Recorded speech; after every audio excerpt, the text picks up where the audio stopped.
Hello and welcome back to Through the Trapdoor. I'm Emily. And I'm Katie. And this is our podcast where we read you Harry Potter fan fiction. I don't have a chip in my mouth. Nope. Also, if it sounds echoey, it's because the office is now under construction and it's in this weird, awkward, in-between stage where I don't quite need to move all the recording equipment out of it yet. Yep. But I moved it around enough that it's kind of a little weird. Just a touch. Like, the microphone that's normally mounted above us is still above us, but at a very peculiar angle. Yes, it's now like upside down rather than just sideways. Yes. Which I feel like is picking up my voice better. Like, I feel like I can hear myself better in my headphones, but... Which is fine, since my phone is not working, so, you're gonna get Emily's voice 2 weeks in a row. Woo! Well, probably 3, unless it starts working by the time we try to record the next segment. Yep. We'll see what happens. Oh, goodness. Olivia's here. She's currently eating a chip. Yes, I'm sharing my chips. Yes, the one chip should occupy her for at least 15 minutes. Oh, goodness. Is there some in your mouth? Last week, we kind of had to stop in the middle of the chapter because someone was getting cranky, which no promises that won't happen again because she refused to nap. Yep.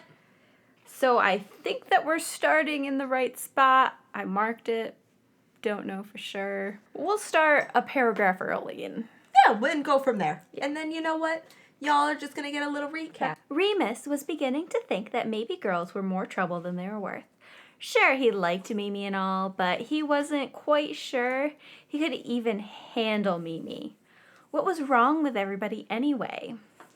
It was just Hogwarts. They were just teenage relationships. It wasn't as though any of them were going to try and get married or anything. Remus was quite sure that within a month, Mimi would fully recover and be going out with some fabulous new boyfriend, and Sirius and Melody would patch up whatever problems they were having, and the whole world would continue as though none of it ever happened. Did Remus even want to bother with one of these relationships? I don't know. I feel like teenage heartbreak really hits you right in the gut for a while. It does. It punches you right in the gut. He thought for a moment about this and then realized he was being stupid. Even if relationships were pointless, they looked like fun. Sometimes. Not right now, obviously. But if he was going to date someone, maybe he should pick someone besides Mimi. Someone who looked less emotionally volatile. You're gonna pick a teenage girl. They're all gonna be emotionally volatile. Even if you picked a teenage boy. True. Of course, generally, he didn't consider Melody or Mimi emotionally volatile, so maybe any relationship could do that to any girl, no matter who they were. That thought was kind of disturbing.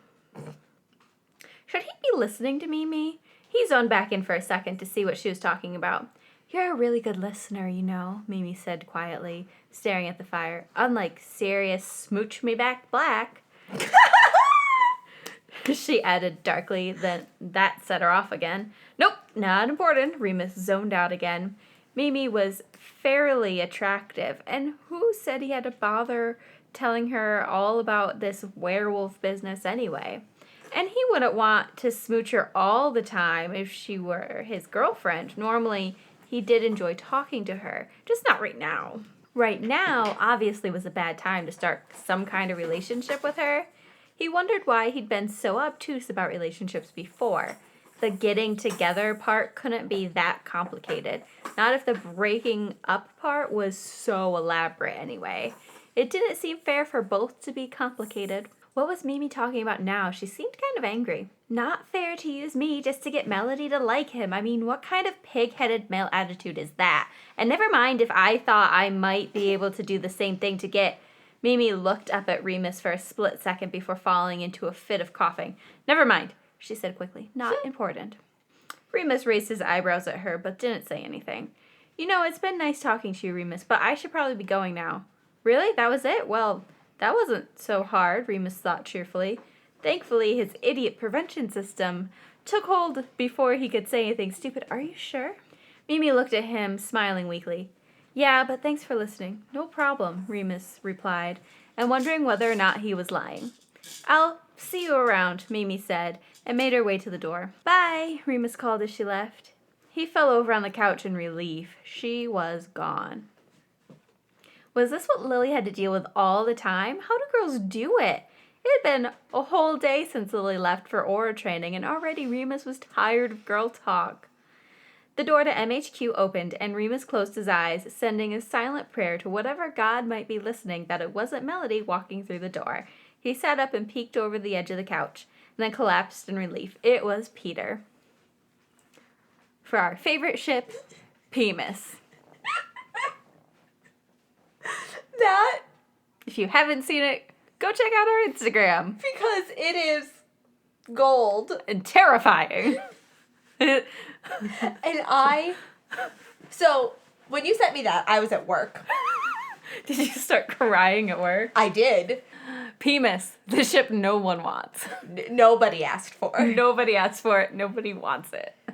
I don't want you to find the fan fiction of it, but man, if you stumble upon it. If anybody finds one or writes us one, send it to us immediately.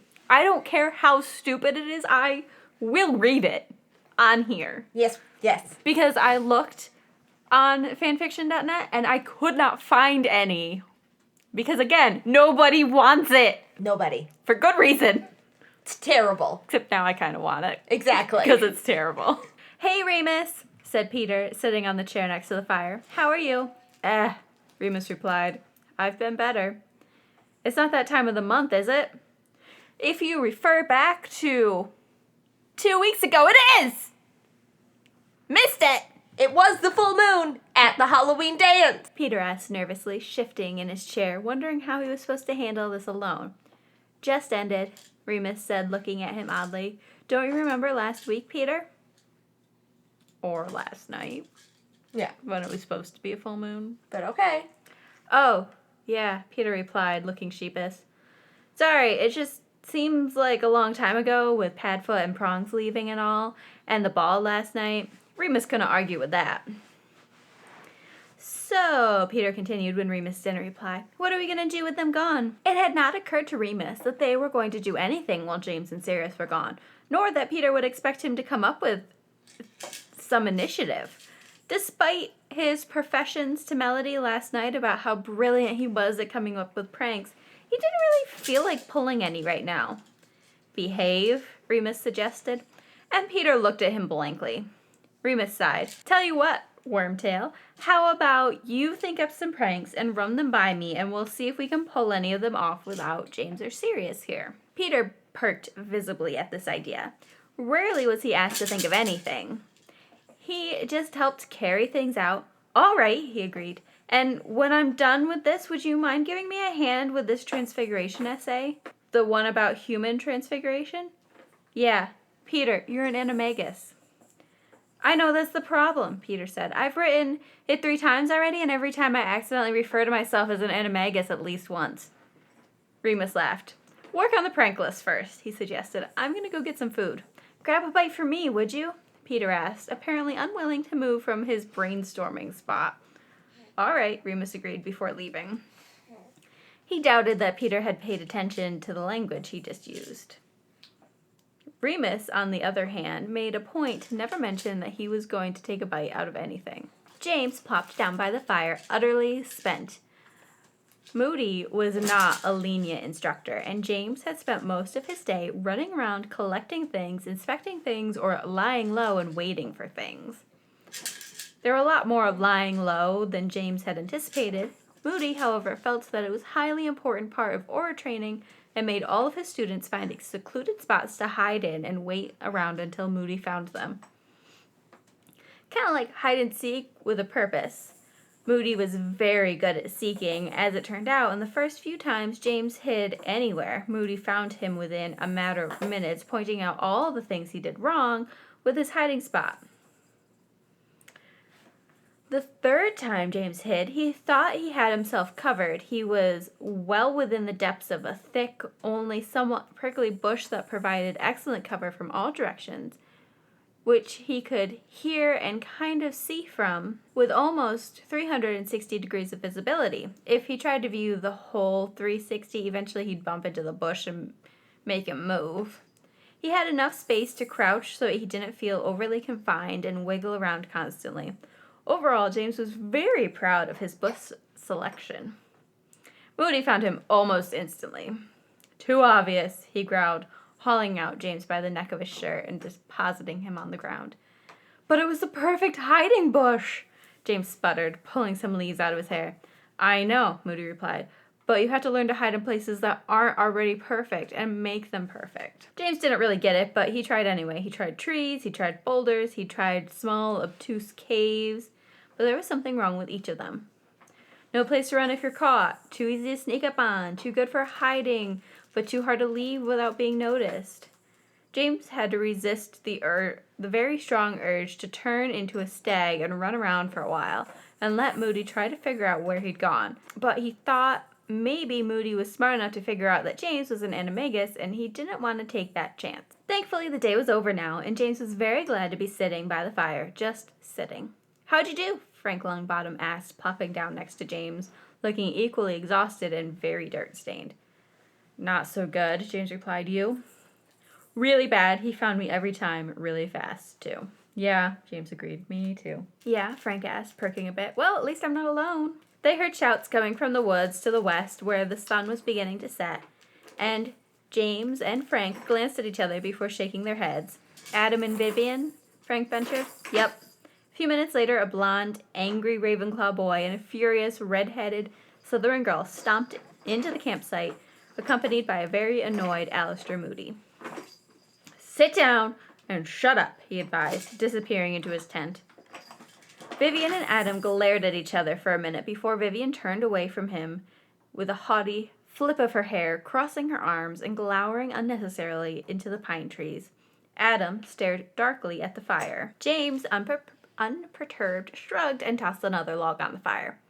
I take it you two didn't have any luck either, Frank said rather cheerily. Shut up, Vivian snapped. No one asked you to talk. Rude. Yeah, but no one told me to shut up either, he pointed out, smiling. Vivian stared at him icily until he fidgeted uncomfortably. She smirked and turned her attention back to the pine trees, bored with her game. Frank tossed another log onto the fire with slightly more force than necessary, and sparks flew in Vivian's direction. She shrieked, waving at the embers with her hand, and Moody reappeared. I thought I told you to shut up, he growled, and Vivian immediately went silent. You have a lot of work to do, he informed them, sitting. He tossed bags of food at each of them, along with new, shiny flasks to keep water.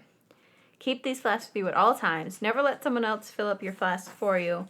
You never know what they might try to slip in. He didn't speak after that, and neither did the students, feeling tired and hungry and slightly ill at ease.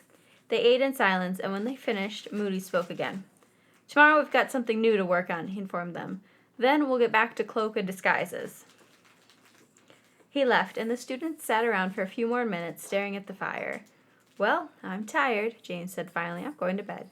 The other students grumbled their agreement and all headed for their tents. Lily had never felt so incompetent in all of her life. The only thing she'd managed to do right so far was work the bloody coffee machine. But what kind of accomplishment was that when no one ever needed coffee? Anytime she wandered around looking for something useful to do, they yelled at her either for not doing anything or to do something that she hadn't been taught how to do.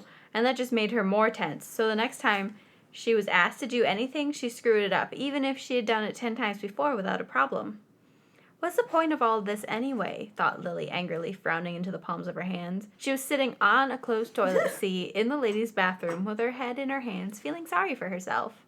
She spent the last 4 days toiling around the Ministry of Magic's Auror offices, working basically as an intern.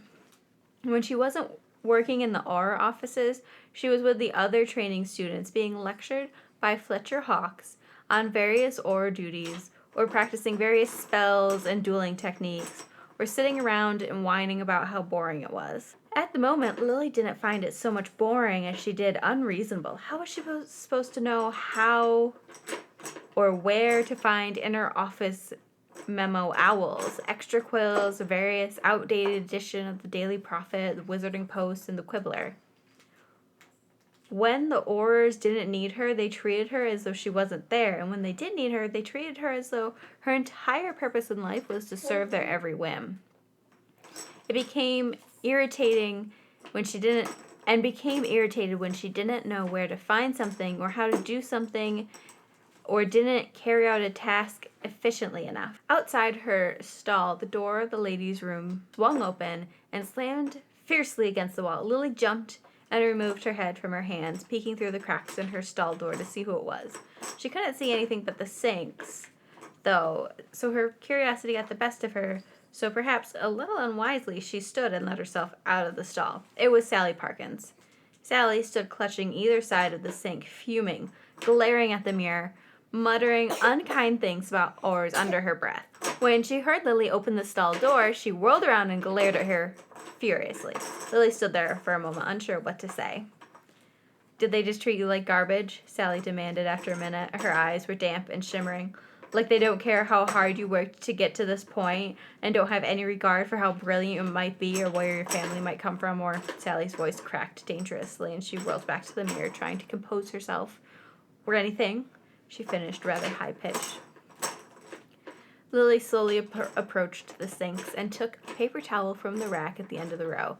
"Yes," she said softly, extending the paper towel to Sally. Sally took it without looking at Lily and dabbed her eyes angrily. "What's the point of this anyway?" Sally demanded, her voice softer. "What does this have to do with Auror training?" I guess they want us to get an idea of what it's like to work at the ministry," Lily reasoned. "They're just not doing a very good job of it." Sally laughed at herself half-heartedly. "I thought for sure they'd be treating you differently," she said, shaking her head. Lily blinked and stared at her. "Why?" she asked incredulously. Sally looked at her oddly. "Because you're the head girl," she said, as though it should be obvious. "They're always treating you like you're something special," she shrugged, but her voice was bitter. Lily knew this was probably true. Hadn't she just thought to herself that she should be treated better because of her Hogwarts status? But she'd never considered that other students would openly resent her because of this. "We're all the same to them," Lily replied. "Most of them don't even want us here. We just get in the way." "Then why bring us here?" Sally marveled, shaking her head at the mirror. "This is just..." The door to the bathroom flew open again, and in burst a smiling, shining Naomi Collins, a fellow Hogwarts student from Hufflepuff. "Isn't this wonderful?" she asked of her companions, joining them by the sinks to wash her hands. "Phineas Nott just spent half an hour talking about the training process to me. He thinks I've got real potential," she gushed. "I can't believe how much I'm learning. Isn't this great?" Sally and Lily stared at her for a moment. Naomi flashed them a bright, bubbly smile, and Lily considered picking up the rack of paper towels and throwing it at her. "Yeah, it's super," Lily agreed flatly. Naomi giggled and threw away the paper towels she'd been drying her hands with. "Well, better get back to work. Don't stay in the bathroom too long, ladies. They'll think you're slacking off." Lily and Sally watched her leave dumbfounded. "Well," Lily said, turning to the mirror behind her sink, "I think I may just have to go throw up," she chirped mockingly. Sally snorted appreciatively, then shook her head in disbelief. "Phineas Nott," she repeated, dumbstruck. "That old bastard hates everybody. And furthermore, Sally cut herself off, glancing at Lily. "I bet he doesn't even know she's a Hufflepuff." "Why? What's he got against Hufflepuff?" "The same thing every Slytherin has against Hufflepuffs," Sally snapped, irritated. "They're so simple," she sneered. Lily sighed. Sally seemed to be recovering. "Well," she ventured, uncertain whether she should make such an unfeeling comment to her Slytherin, "I can think of a couple reasons why an old bastard might like Naomi. And they're both right here." She patted her chest. Sally stared at her for a moment, surprised, then burst into somewhat unkind laughter. Lily joined in, feeling a bit cruel, but glad all the same that she wasn't alone in her distaste for the training program. So far, even if her companion was the most unlikely of witches. All right, any final thoughts? It sounds a lot like half of the Auror training is actual Auror training, and the other half is just office duty. I kind of don't understand, why they're doing such intense Auror training. Yeah. You would think that their initial, training program like this would be something else, almost. Yeah. Whoa, really? Yeah, I feel like this is very intense. It's like they're new recruits, but that's not what the training program's trying to do. Right.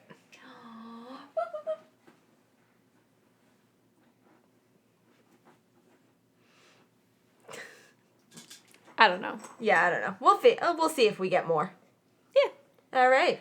All right, we will see you guys next week. See you next week. Bye. Bye. Thank you so much for joining us on our journey through the trapdoor. You can leave us a review on Facebook or Apple Podcasts. It would literally mean the world to us. Or you can find us on Twitter and Instagram at thetrapdoor16. Or if you have any longer thoughts, you can shoot us an email at throughthetrapdoor16@gmail.com. Thank you so much, and we'll see you again next week. See you next week.